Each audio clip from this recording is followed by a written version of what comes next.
नमस्कार दिव्यात्माओं। भक्ति और वैराग्य ने जब स्वयं शरीर धारण किया तो उन्होंने हनुमान जी का रूप लिया। चलिए जानते हैं बजरंगबली की उत्पत्ति की सुंदर कथा। पौराणिक कथाओं के अनुसार एक बार जब ऋषि दुर्वासा स्वर्ग के राजा इंद्र के बुलाने पर स्वर्ग की सभा में गए तो वहां एक अप्सरा थी जिसका नाम था पुंजिकस्थला। वो अप्सरा सभा में देवताओं का ध्यान भटकाने लगी। इससे नाराज होकर ऋषि ने पुंजिकस्थला को बंदरिया बनने का श्राप दे दिया। यह सुनकर पुंजिकस्थला रोने लगी और ऋषि से क्षमा याचना करने लगी। पुंजिकस्थला के क्षमा मांगने पर ऋषि दुर्वासा ने कहा वो श्राप वापस तो नहीं कर सकते, पर उन्होंने साथ में एक वरदान दिया कि पुंजिकस्थला जब वानर कुल में जन्म लेगी तो इस जन्म में उनको भगवान शिव के 11वें रुद्र को पुत्र रूप में पाने का सौभाग्य मिलेगा।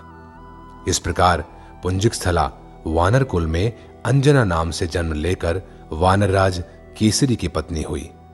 वानरराज केसरी को वाल्मीकि रामायण में बृहस्पति का पुत्र कहा गया है। वानरराज केसरी और अंजना को बहुत समय तक संतान की प्राप्ति नहीं हुई। फिर उन्होंने संतान प्राप्ति की इच्छा से भगवान शिव की तपस्या की। उनकी तपस्या से भगवान शिव प्रसन्न हुए और उन्होंने अंजना और केसरी से वरदान मांगने को कहा। माता अंजना ने कहा कि हे भोलेनाथ, हमको ऐसे पुत्र प्रदान कीजिए जो आपका ही अंश हो। भगवान ने खुश होकर वरदान दिया कि तुम मेरे 11वें रुद्र के अंश की माता बनोगी। तब पवन देव ने रुद्र के अंश को वायु रूप में अंजना माता के गर्भ में स्थापित किया और इसलिए पवन देव हनुमान जी के धर्म पिता कहलाए।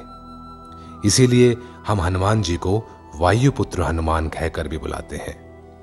इस प्रकार चैत्र मास के पूर्णिमा के दिन भगवान शिव के 11वें रुद्र ने माता अंजनी और वानरराज केसरी के घर अवतार लिया। जय श्री राम, जय हनुमान।